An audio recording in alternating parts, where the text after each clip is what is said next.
Now our closer look at an alarming number of measles and mumps outbreaks nationwide. In schools from New York to California, where more than 16,000 children entered kindergarten without measles vaccinations. That's up 15% from last year and more than double the number 6 years ago. So are outbreaks sparked by parents choosing not to have their children vaccinated? Here's ABC's Dr. Richard Besser. Your doctor probably wouldn't recognize this disease. Neither would you. But this rash has made a comeback. Measles. I think when I was here 15 years ago, we weren't talking about measles. Right. And, most residents who are training have never seen measles. A disease we thought was eliminated in the U.S. 51 cases so far this year here in California. Last year at this time, just 4. Measles is on the rise.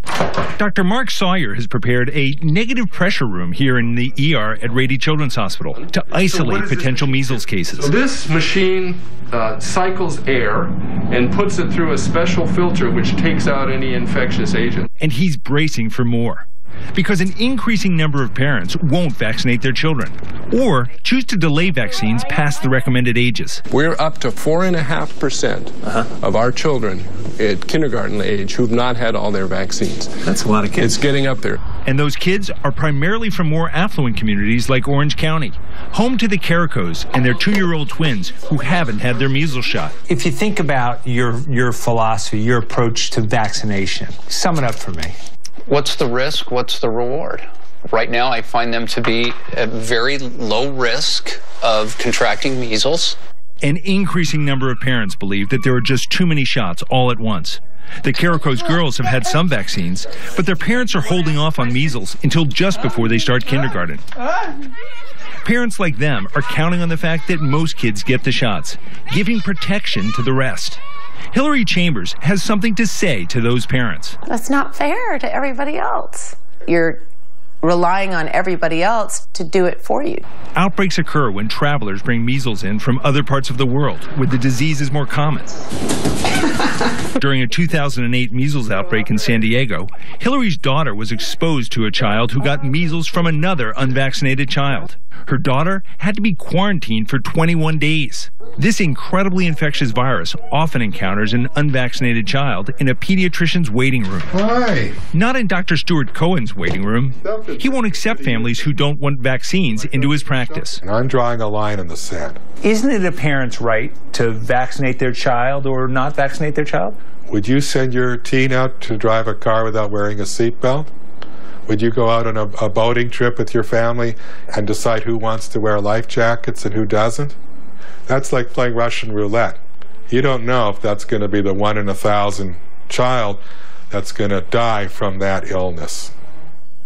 Dr. Besser is here along with Michael Spector from The New Yorker, author of Denialism, How Irrational Thinking Hinders Scientific Progress, Harms the Planet, and Threatens Our Life. Dr. Besser, I want to start with you. This is a fascinating dilemma.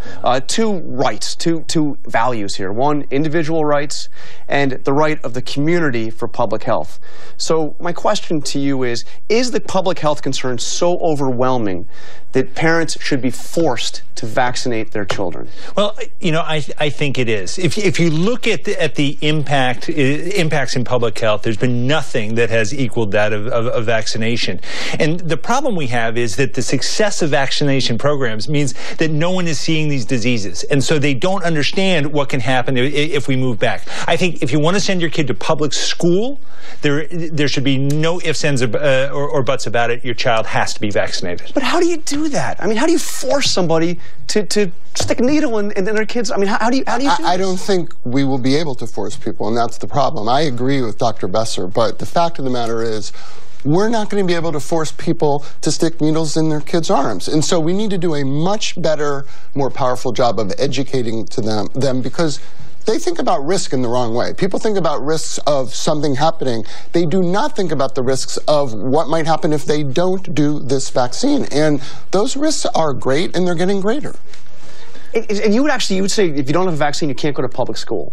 I think that's right. You know, the numbers in terms of under vaccination, about 4%, is not very great. Most people are doing the right thing, vaccinating on time. But you get these pockets where in some of these schools in San Diego, 20% of the kids are not up to date on their vaccines. That's a ticking time bomb. Yeah. Okay, so give me the profile. Who are the people that are opting out and not vaccinating their kids? I'm sorry to say there are people who are highly well educated, live near me in the People's Republic of Park Slope in Brooklyn, who think that their education status somehow exempts them from these problems that other people have. And infectious diseases are infectious to everyone. Viruses don't choose who to infect.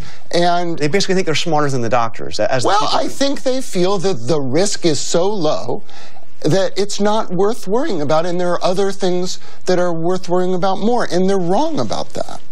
They're just wrong. Yeah, I ran the training program in San Diego, in that hospital that we saw, and the residents, the doctors being trained, haven't seen these diseases either. And so they're often willing to give in to a parent who says, I'm worried, I don't want that shot in my child. And that's part of the problem. Fascinating. Well, a lot more to talk about this in the future. Dr. Besser, Michael Spector, thank you for joining us.